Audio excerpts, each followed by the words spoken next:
सबसे पहले हमें ये गौर करना है कि हम कौन हैं। हम वो लोग हैं जिन्हें अल्लाह ने लाखों करोड़ों लोगों में मुंतखब किया है अपने घर में जाने के लिए। एहसास तले दबे हुए लोग कि यार मैं ही उसके घर जा रहा हूँ, अल्लाह ने मुझे ही बुला लिया है। बहुत बड़ा एहसास है अगर किसी को नसीब हो जाए। इंसान की गर्दन उठती नहीं, आंखें खुलती नहीं। इमाम हसन रदी अल्लाह ताला अन्हु सहाबा में से कसरत से जाते थे और सैयदना उस्मान गनी रदी अल्लाह ताला अन्हु कसरत से जाते थे। तो पैदल जाते थे अक्सर हज़रत हसन रदी अल्लाह ताला अन्हु। लोगों ने कहा कि सवारियां मौजूद हैं तो फिर आपका यहाँ से पैदल जाना। तो फरमाने लगे कि जब इंसान मालिक के हुजूर जाए तो फिर उसे आजिज़ी से जाना चाहिए। तो प्रोटोकॉल की तबीयत छोड़कर यहाँ जानी चाहिए, इसलिए कि अल्लाह ताला देखें इस्लाम हम पर कोई सख्ती नहीं करता। सैयदा आयशा सिद्दीक़ा रदी अल्लाह ताला अन्हा फरमाती हैं कि दो चीज़ों में अगर नबी पाक अलैहिस्सलाम को कभी इख्तियार दिया जाता था तो उम्मत के लिए जो आसान चीज़ होती थी उसे इख्तियार फरमाते थे, मुश्किलात नहीं करते थे। लेकिन हज के मौके पे जिसको नहीं है आदत तामत बांधने की, उसे भी बांधनी पड़ेगी। सबको एक ही जगह रहना पड़ेगा। क्यों? इसलिए कि उम्मत मुस्लिमा की वहदत कायम हो, एक बोली बोलने, एक लिबास में, एक जगह पे इकट्ठे हों। कहीं तो मुसलमान सारे जमा हो जाए एक छतरी तले। तो सबसे पहले तो जितने हमारे ज़ाती प्रोटोकॉल हैं वो हमें घर छोड़ के जाने पड़ेंगे। यकीनन लोगों के पास पैसे भी होंगे, ओहदे भी होंगे, लेकिन अब भाई आप सारे एक जैसे हैं, अल्लाह के मेहमान हैं। तो एक बात तो ये ज़रूर जहन में रखनी चाहिए कि हमें अपने ज़ाती प्रोटोकॉल सिस्टम को यहाँ तर्क करके जाना है। दूसरी बात यह है कि जब कोई शख्स कहीं से कुछ मांगने जाता है, लेने जाता है, तो उसका कशकोल सीधा होना चाहिए। उसकी तबीयत इस तरह की होनी चाहिए कि वो कसरत से इस्तिग़फ़ार करे, ज़्यादा इबादत करे। हमारी आदत नहीं होती। हाजी ट्रेनिंग में हमें सारे लोग यही बताते हैं कि ज़्यादा चलना चाहिए, और बिल्कुल सही बताते हैं। हम ज़्यादा चलने के आदी होंगे तो फिर ही वहाँ जाके चल सकेंगे। लेकिन मैं एक बात ये भी किया करता हूँ कि हज पे जाने से पहले ना हमें को 2-2, 3-3 घंटे मस्जिद में बैठने की भी आदत डालनी चाहिए, क्योंकि वहाँ हमारी आदत नहीं होती। और वहाँ ज़रूरी काम ये है कि हम हरम में बैठे इबादत करें। 15 दिन का हज उम्रा, और उसमें अगर हमारा ज़्यादा वक्त बाज़ारों में गुजर जाए तो मियाँ हम तो इबादत के लिए आए। तो हमें ये भी आदत यहाँ से डाल के जानी है। कम हाजी मिलते हैं यार ऐसे जो किसी कोने में बैठ के तिलावत कर रहे हैं।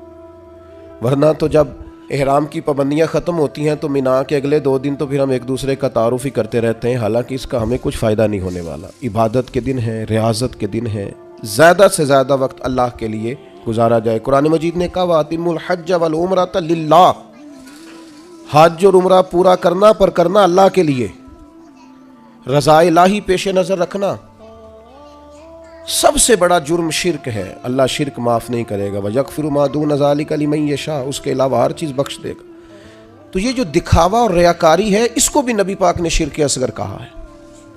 किसी जगह भी अपने दिल में ये हज एक ऐसी चीज़ है जिसकी हिफाजत करनी पड़ती है, इसको महफूज करना पड़ता है, इसका ख्याल रखना पड़ता है।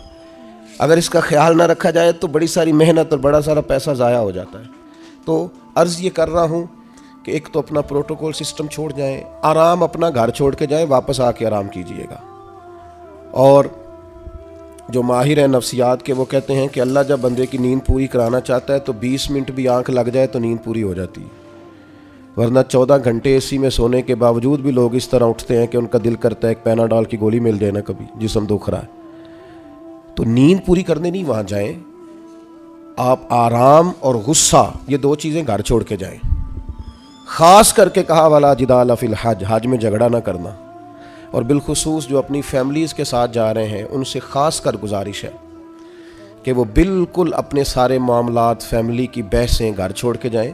गुस्सा नहीं करना वहाँ जाके, आराम पसंद नहीं होना, घर आके करेंगे इंशाअल्लाह। वहाँ वैसे कोई वहाँ बेआरामी नहीं है, लेकिन जो हम आदि जिस आराम के होते हैं वो भी बहरहाल वहाँ मुयस्सर नहीं होता। दूसरी बात, ज़ौक़ शौक़ बड़ी ज़रूरी चीज़ है, सरमाया है इंसानी ज़िंदगी का। हज़रत शेख अबू बकर शिबली रहमतुल्लाह अलैह से किसी ने कहा था मेरा अपनी बीवी से बड़ा सख्त इख्तलाफ है, और साल भी बड़े गुजर गए, बच्चे भी जवान हैं, तो अब कोई ऐसी सूरत भी नहीं कि अलहदगी हो सके, तो कुछ बताएं। तो फरमाने लगे कि तू असल में ना अपनी घरवाली की सिर्फ मनफी बातें याद रखता है। तो इस तरह कर, आज सारा दिन तलाश कर उसमें खूबियाँ क्या हैं, अल्लाह तेरे दिन को ताज़ा कर देगा।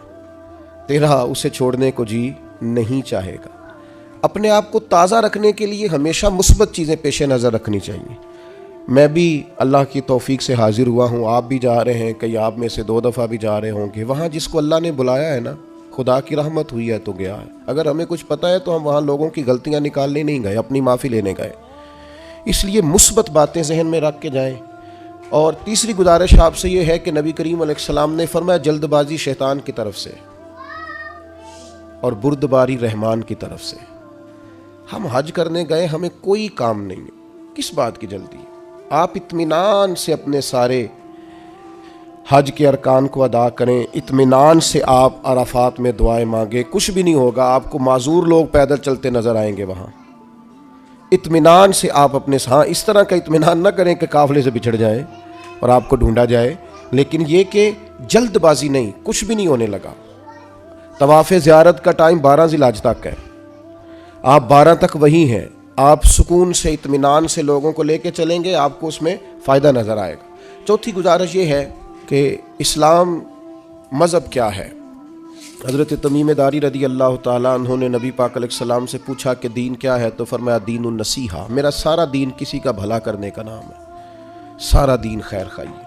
वहाँ एक दूसरे को सपोर्ट करना बड़ा ज़रूरी है, एक दूसरे को लेके चलना बड़ा ज़रूरी है। कुछ लोग आपको बूढ़े मिलेंगे, कुछ बीमार मिलेंगे, कमज़ोर मिलेंगे, उन लोगों का ख्याल करना बड़ा ज़रूरी है। इस बात का ख़ास कर लिहाज रखें। 5वीं गुजारिश हज पे जाने वालों की खिदमत में ये है कि आप रब करीम के मेहमान हैं, अल्लाह ने आपको चुना है। अपने वतन के लिए दुआएं मांगें, उम्मत मुस्लिमा के लिए दुआएं मांगें। हमारे दिल एक दूसरे से दूर हो गए, हर महकमा हर इदारा एक दूसरे के बारे में नफ़रत अंगेज़ी करता है। अल्लाह के हुजूर हाजिर हों तो वहाँ से खैर तलब करें कि मालिक हम सारे आपस में हैं, हमारे दिलों को जोड़ दे, कुछ ऐसा कर दे कि उम्मत में वहदत पैदा हो। आलम इस्लाम जो जगह जगह टूटा हुआ है, जिस तरह आज जोड़ दिया है, सबको जोड़ दे। अत-तरगीब व तरहीब में हदीस है, अरफात का दिन है, करोड़ों पतो शख्स है, अरबों रुपया उसके पास है, नौकर चाकर हैं, लेकिन वो ज़मीन पे बैठा है, बालों में रेत पड़ गई है। रसूलुल्लाह सल्लल्लाहु अलैहि वसल्लम ने फरमाया, रब फरिश्तों से पूछता है, हालांकि अल्लाह जानता है, पूछता है ये लोग किधर आए हैं सारे, बड़े बड़े अमीर, बड़े बड़े पढ़े लिखे, बड़े बड़े, किधर आए सारे? तो फरिश्ते अर्ज़ करते हैं, मालिक ये तुझे राज़ी करने आए हैं। तो अल्लाह फरमाता, फिर गवाह हो जाओ, मैंने सब की बख्शिश कर दी, मैंने इनको माफ़ कर दिया, इनके लिए जन्नत का फ़ैसला किया। दोस्तों बड़ी बड़ी बात है, यानी शारहीन हदीस कहते हैं ये बड़ी बात नहीं, ये बहुत बड़ी बात नहीं कि रब की बारगाह में हमारा खाली जिक्र ही हो जाए, वहाँ तज़किरा ही सिर्फ हो जाए, यही बहुत बड़ा नहीं। तो बहुत ज़ौक़ से, बहुत शौक़ से जाएं, तो इत्मीनान के साथ आप सारे अरकान अदा करें। फिर जब रसूल रहमत अलैहिस्सलाम के हुजूर जाएं तो दुरूद व सलाम की कसरत करें। वहाँ जाएं तो कसरत दुरूद व सलाम आपके आल पर, आपके असहाब पर खूब दुरूद भेजें। वहाँ अपनी हाज़िरियाँ खूबसूरत करें, उन्वान ज़िंदगी नए तौर पर शुरू करें। यानी ये एक नई ज़िंदगी है हज के बाद, बिल्कुल नई। रसूलुल्लाह सल्लल्लाहु अलैहि वसल्लम ने फरमाया, जो हज करके आया इस तरह हो गया जिस तरह आज माँ के पेट से पैदा हुआ।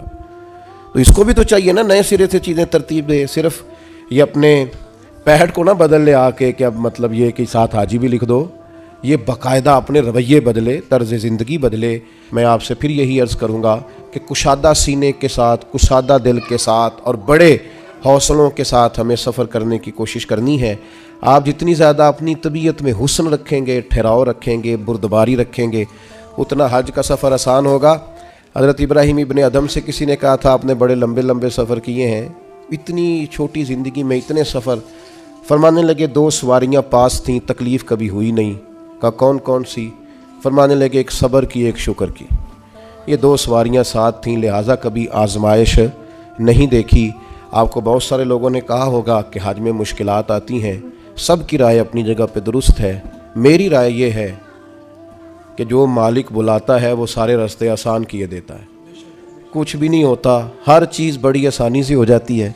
हमने तो ये देखा है, जो यहाँ बहुत थकते थे ना, हम तवाफ़ ज़ियारत के लिए गए तो सबसे ऊपर जगह मिली तवाफ़ करने की, कुछ पता नहीं चलता, इतनी आसानी से सारा कुछ अदा होता है। बड़ी चीज़ें तो वैसे ही बंदा भूल जाता है। बहुत ज़ौक़ से जाइए, बहुत शौक़ से जाइए।